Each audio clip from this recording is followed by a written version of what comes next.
Et bonjour tout le monde, on se retrouve aujourd'hui pour une ouverture de vlog.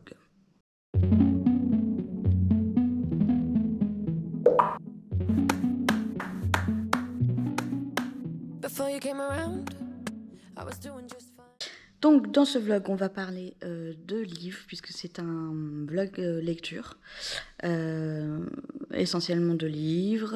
Après vous allez faire du ménage un petit peu avec moi. Parce que quand faut y aller, faut y aller. Et puis c'est tout, quoi. Sinon, j'espère que vous allez vous amuser en regardant cette vidéo. N'hésitez pas à vous abonner, à laisser un commentaire, à me dire ce que vous en avez pensé. Et puis sinon, moi je passe un petit coucou à Elodie, Marvin et Léo. Des bisous les amis. Bien, finalement je vous reprends. Et on n'est pas du tout jeudi puisqu'on est dimanche.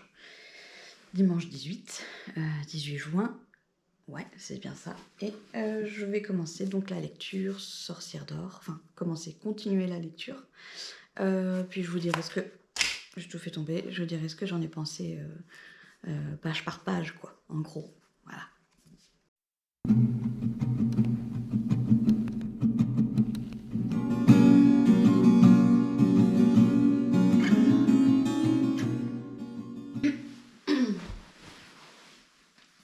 Je vais vous donner un petit exemple de phrases qui font que le texte est moins compréhensif.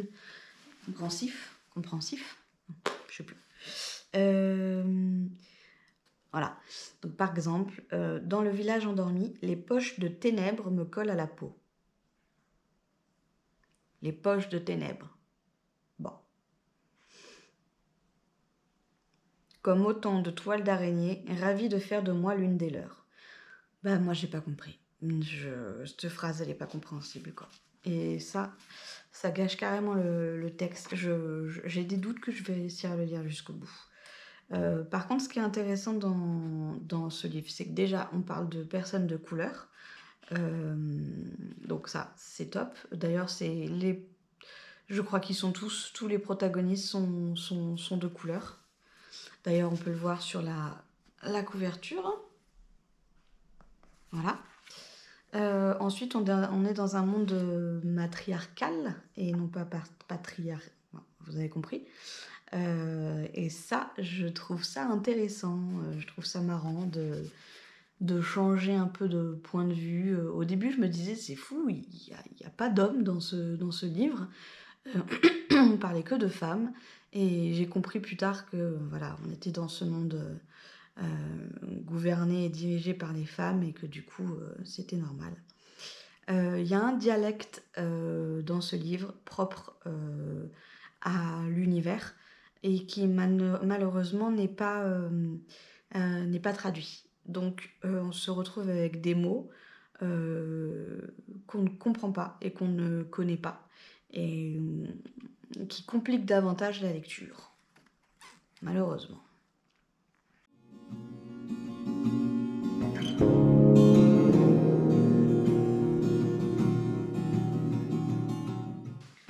Oui, et encore un truc difficile, c'est qu'il y a beaucoup de personnages, donc beaucoup de noms à retenir, et j'ai l'impression d'être dans Game of Thrones avec tous les noms compliqués.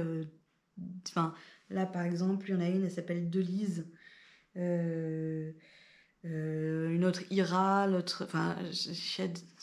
je m'en sors pas.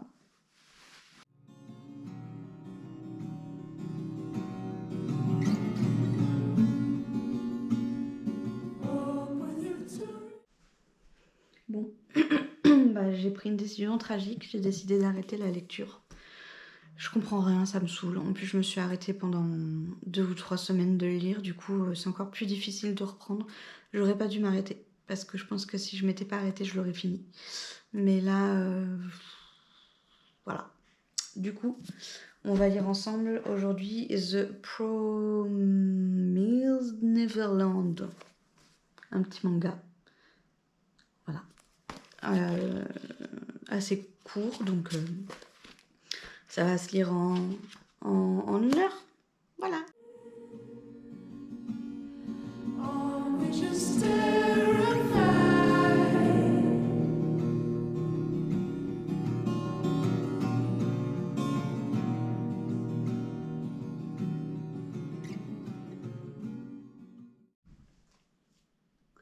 Je viens de finir le petit manga. Bah écoutez, il était super bien. Les dessins sont très jolis, sont bien faits. Euh, vous vous attendez pas à ce qui va se passer. Il y a un bon suspense, une belle intrigue là-dedans. Du coup, on va suivre trois jeunes gens, jeunes enfants même, qui sont dans un orphelinat. Et ils considèrent la dame qui s'occupe d'eux comme leur mère et tous les autres enfants comme leurs frères et sœurs. Donc tout se passe très bien jusqu'au jour où en fait ils se rendent compte qu'il y a quelque chose qui cloche, il y a quelque chose qui cloche dans cet orphelinat.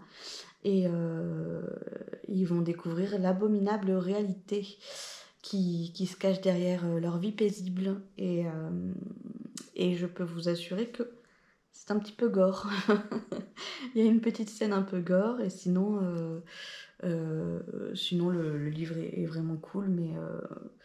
Donc ouais, donc le but pour eux c'est de s'échapper pour survivre, en gros. Donc je vous laisserai découvrir, franchement il vaut le coup. Ça se lit vite et il est vachement bien. Ouais, je regrette pas de l'avoir lu à la place de Sorcière d'Or. Voilà, et puis ben, je vais commencer une nouvelle lecture. On va la choisir ensemble peut-être. Pour ma prochaine lecture, j'hésite avec Croc et Sortilège de Louisa Meoni, publié chez Harlequin, si je dis pas de bêtises. Il se présente comme ça. Voilà. Je vais vous lire le résumé. Donc, quand Léontine découvre que l'inconnu bien trop sexy pour être honnête, qui lui a offert un baiser volcanique quelques jours plus tôt est un loup-garou, elle n'est même pas surprise. Après tout, sa vie part en vrille depuis peu, alors au point où elle en est, non seulement elle a perdu coup sur coup son fiancé, son appartement et sa promotion, mais elle a en plus été obligée de traverser l'océan pour rejoindre sa tante aux abords de Seattle. Alors un loup-garou imposant, ce n'est pas ce qui va la faire paniquer. À un détail près, il ne doit jamais deviner qu'elle est une sorcière. Elle ne doit pas se mêler de ses problèmes de meute. Là, ce serait vraiment le pompon. Il lui faut absolument le fuir et l'éviter à tout prix.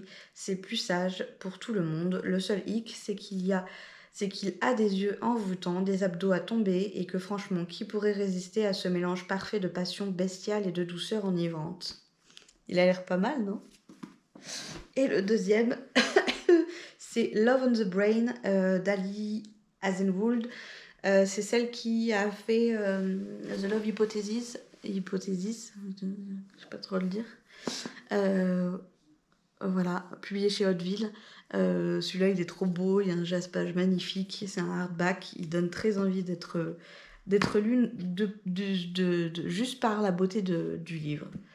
Et donc pour le résumé, on est sur, donc oui, c'est un colosse taciturne, maussade et sombre.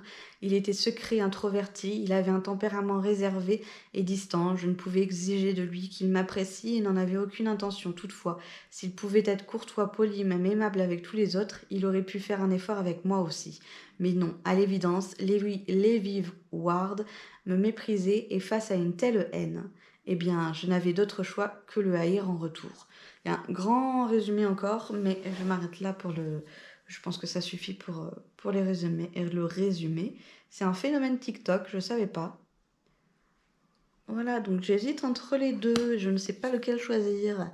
On se retrouve plus tard, vous verrez bien lequel je vais lire. À toutes. Bon, ben du coup, mon dévolu s'est jeté sur... Je sais pas si on dit comme ça. Sur Love on the Brain d'Ali Hazelwood, publié chez Hauteville. Celui-ci. Donc je vais commencer la lecture. Je fais une lecture commune avec Gigi Bookin d'Instagram. Si vous ne connaissez pas, allez voir, c'est très sympa ce qu'elle fait. Donc ouais, on fait une lecture commune. J'ai fait un vote sur Instagram pour savoir quel livre j'allais choisir entre Croc et Sortilège et celui-ci. Et les gens ont voté pour celui-ci. Voilà, donc bah écoutez, on va se mettre à lire pour ce soir. Il est tard déjà, je sais pas quelle heure il est. Il est... Suis-je bête? J'ai une montre. Il est 21h30. Et on va se mettre à lire ensemble d'ici une vingtaine de minutes. Voilà. À plus tard.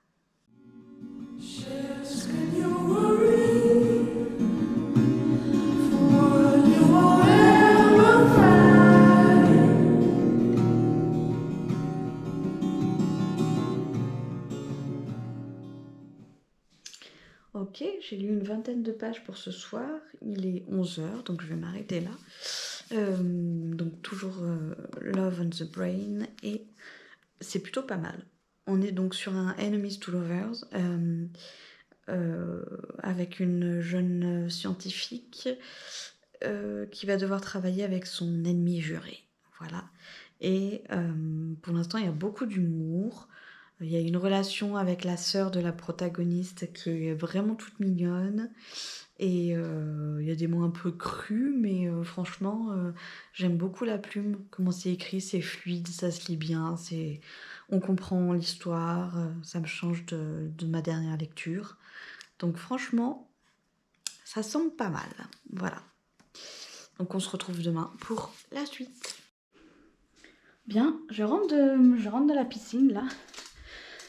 Et en rentrant de la piscine, bah écoutez, je suis passée chez Cultura parce que je suis coquine et je me suis offert 2 livres, du coup je vais vous les présenter. Voilà.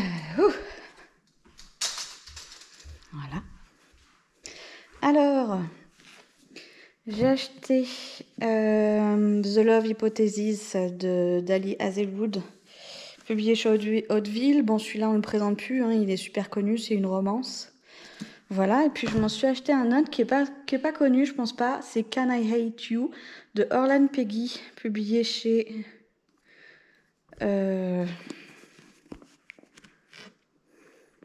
comme d'hab, je crois que c'est HarperCollins. Ouais, publié chez HarperCollins, donc je crois que c'est Harlequin, mais je suis pas sûre de ce que je dis. Voilà, et ça a l'air super sympa. On parle d'une jeune fille qui en a marre d'être avec sa mère, qui est manipulatrice et déprimée, et qui du coup décide d'aller vivre chez son père, enfin passer des vacances chez son père, parce que son père... Enfin bref, on s'en fiche. Et donc elle va aller là-bas, et puis malheureusement ou heureusement, son père a refait sa vie, et il y a donc son demi-frère qui est là, qu'elle ne connaît pas, et qu'elle rencontre pour la première fois, et ça va être un amour interdit. Là-dedans, c'est un livre parfait pour l'été, parce que c'est au bord de la mer, lui il est surfeur, tout ça. Donc ça a l'air bien sympathique. Voilà, donc voilà, hein, je me suis acheté mes 2 petits livres, je suis contente. Aujourd'hui, on va passer la tondeuse, parce que il va falloir, avant que ce soit la cata. Et puis, j'ai bien l'intention de lire aussi un peu dans le jardin, de me poser. Vous voyez rien du tout avec la luminosité. Voilà, et puis il faut que je me douche aussi, parce que du coup, piscine, quoi. Voilà les enfants. Et ben, à plus tard. Ouais, ça y est, j'ai fini de passer le tracteur. Donc là, ça va être rangement de la maison.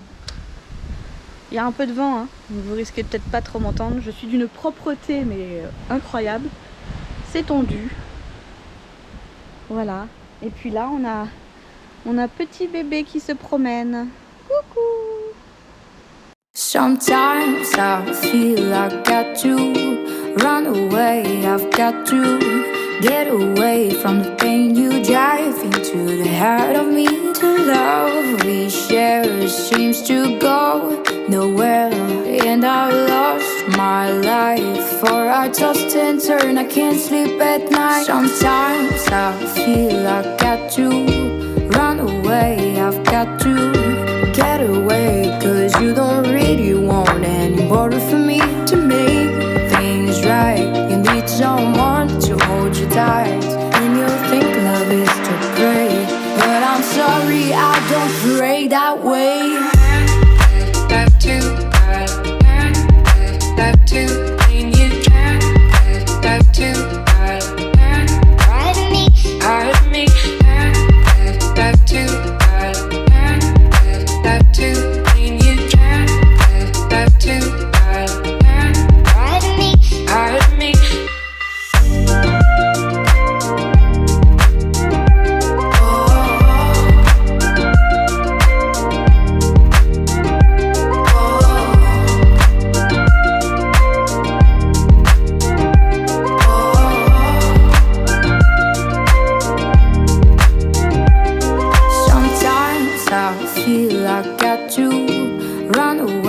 I've got to get away from the pain you drive into the heart of me. To love we share seems to go nowhere, and I've lost my life. For I tossed and turn, I can't sleep at night.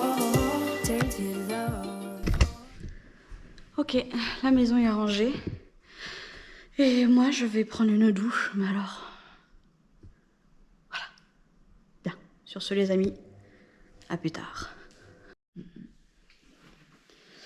Alors, on est mardi 20 juin, il est 22h15. Et j'en suis à la page...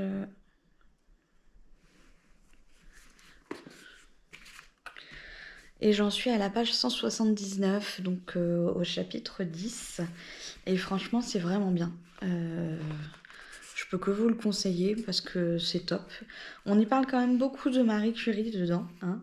C'est carrément un sujet principal puisque notre protagoniste, elle est donc scientifique et elle va travailler pour la NASA et elle est dans la neuroscience ou quelque chose du genre. Et du coup, son idole de toujours, c'est Marie Curie.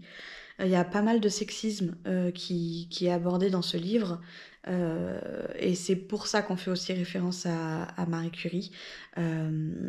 Pour tout le sexisme qu'elle a pu rencontrer, la misogynie dans ce milieu-là, ce milieu scientifique où une femme n'a pas sa place parmi les hommes. Voilà, sinon franchement, vraiment bien. Je vais faire un tout petit tri là dans ma bibliothèque spéciale pile à lire, qui est ici. Tchouk. Voilà. Parce que je me suis rendu compte qu'il y a des livres que je vais pas lire. Alors du coup, voilà. Je vais les mettre sur Vinted. Il va y avoir Monsieur de L. James, publié chez le Livre de Poche. Vous avez un reflet avec la vitre. On va se mettre comme ça. Voilà. Ensuite, Il était un secret de Catherine Hughes. Livre de poche aussi. Il était une lettre de la même autrice. Voilà. Ensuite, De tes nouvelles d'Agnès Ledigue, chez Pocket. C'est un petit livre.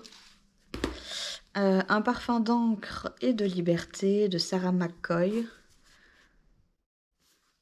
Et Parce que c'était nous de Mary McFarlane. Hop, comme ceci. Donc ils seront sur Vinted. Je vous mettrai en barre d'infos mon compte, mon pseudo, pour que vous puissiez me retrouver si ça vous intéresse d'acheter des livres. Ils seront entre 2 et 3 euros, pas plus. Voilà. Donc voilà, c'est tout. Après, je pense que je vais me mettre à lire et puis... j'ai bien avancé, enfin non, je vous ai pas repris depuis hier, je crois. Aujourd'hui, quel jour on est ? Aujourd'hui, on est mercredi et il faut que je lise. Voilà, alors je vous laisse. Salut. J'en suis au chapitre 14 et franchement, je vous reprends là parce que ce livre est vraiment génial. Je l'adore. Il y a des répliques qui ont beaucoup d'humour. En fait, il n'y a que de l'humour dans ce livre. C'est...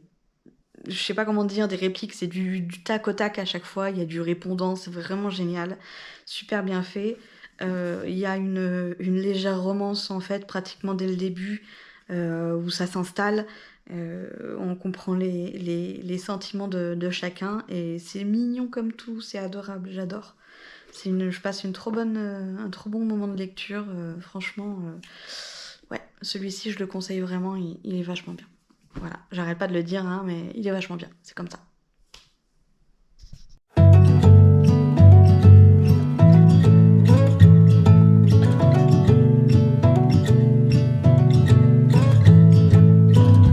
It's a cool hard wind outside my window. Bon, j'ai terminé Love on the Brain, et franchement, il était génialissime. C'est un 5 sur 5 pour moi, c'est un coup de cœur, ce livre.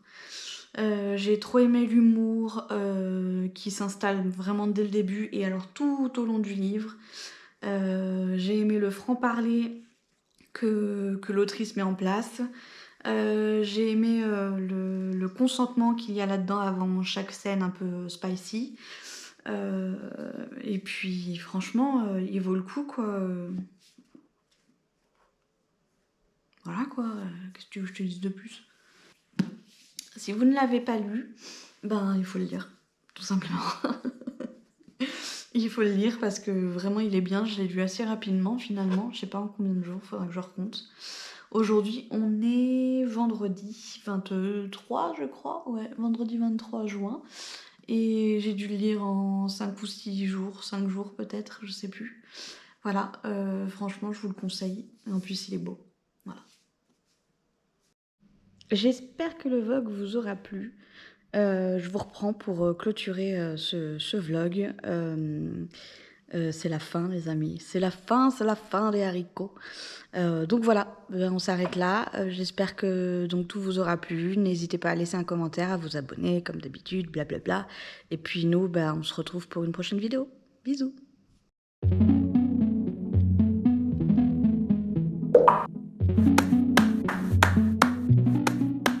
Before you came around,